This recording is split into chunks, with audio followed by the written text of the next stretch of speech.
Road to पर्डिशन कहानी है एक आयरिश माफिया मेंबर की जिसकी फैमिली को मार दिया जाता है और जो अपने 12 साल के बेटे के साथ उन मर्डर्स का बदला लेने के लिए निकलता है।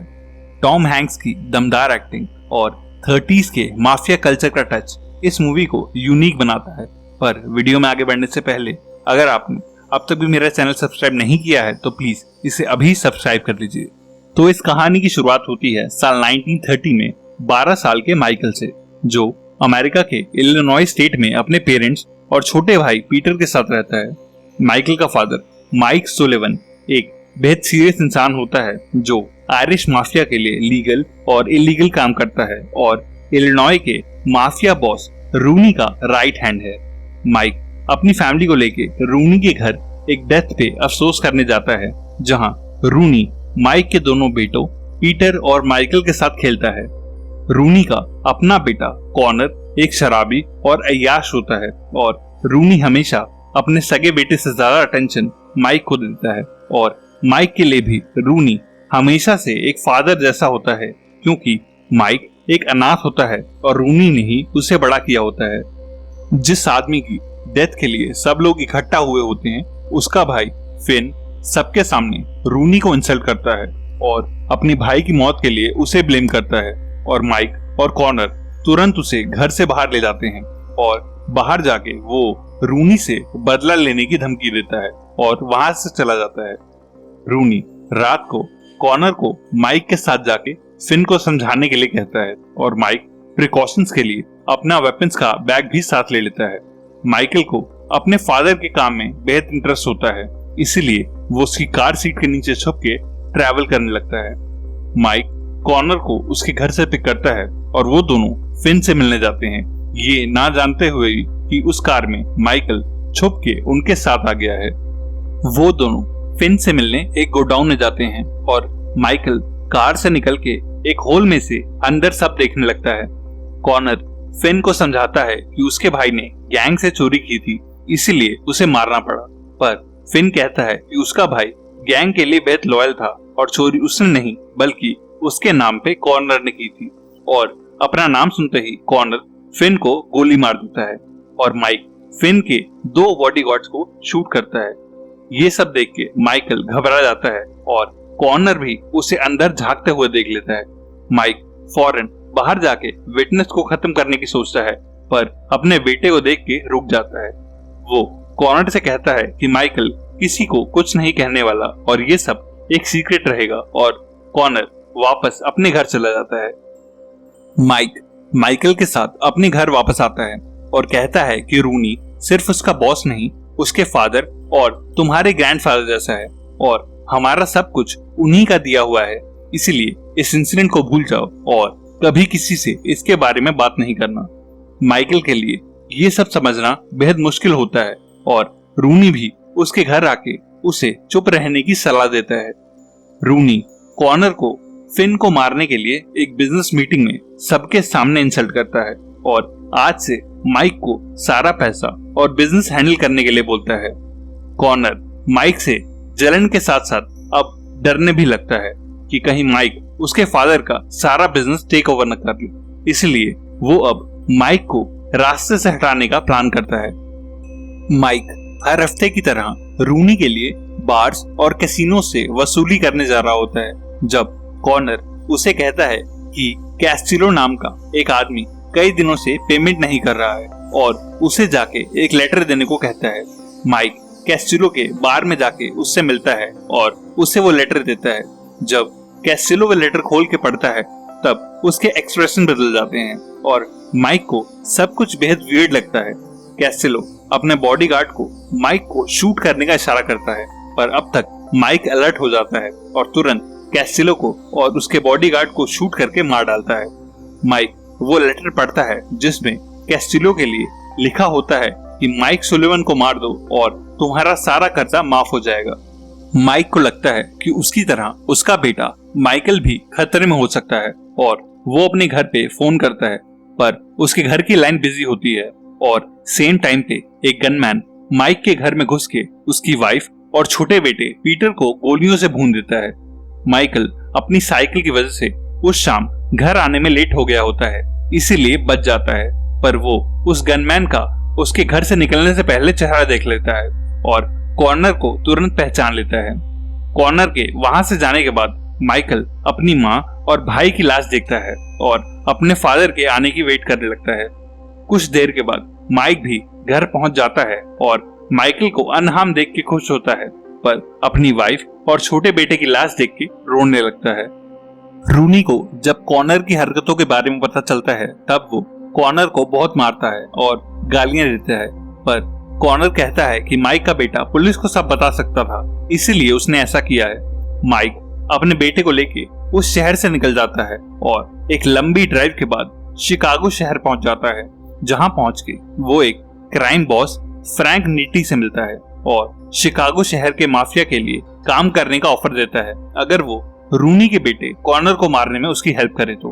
पर नीटी उसे हायर नहीं करता और समझाता है कि जो भी हुआ उसे भूल जाए और कॉर्नर को मारने का ख्याल अपने दिमाग से निकाल दे, क्योंकि शिकागो माफिया अभी भी रूनी को सपोर्ट करता है और सिर्फ माइक के लिए वो अपना बिजनेस रूनी के साथ खराब नहीं कर सकते।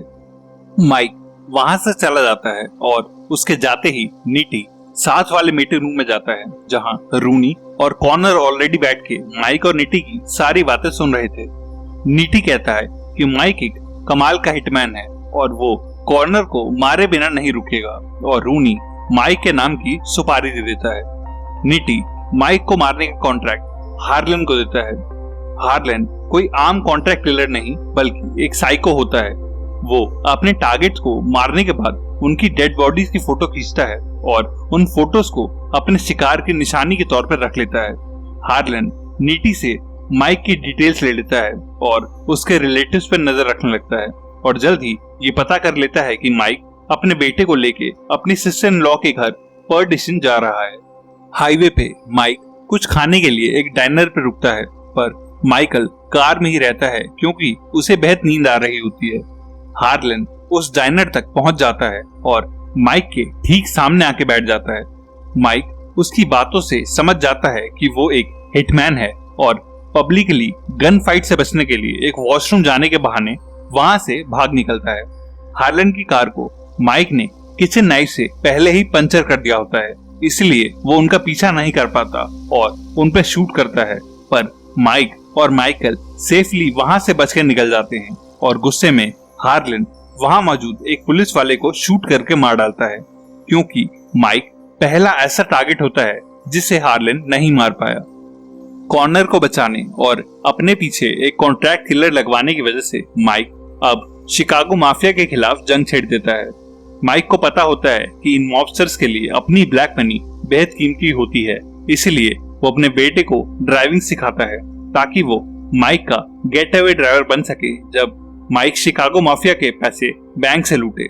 माइक एक एक करके कई सारे बैंक लूट लेता है और बैंक मैनेजर से सिर्फ शिकागो माफिया के अकाउंट ही खाली करवाता है ताकि उन्हें ये पता चल जाए कि इस चोरी के पीछे माइक सुलिवन का हाथ है, और धीरे धीरे उनकी कार में ढेर सारे पैसे जमा होने लगते हैं। शिकागो माफिया और अल कैपोन का साथी फ्रैंक नीटी इन चोरियों से बेहद भारी लॉस झेलता है, इसीलिए वो जल्द ही अपने सारे पैसे सारे बैंक से विड्रॉ करवाने लगता है।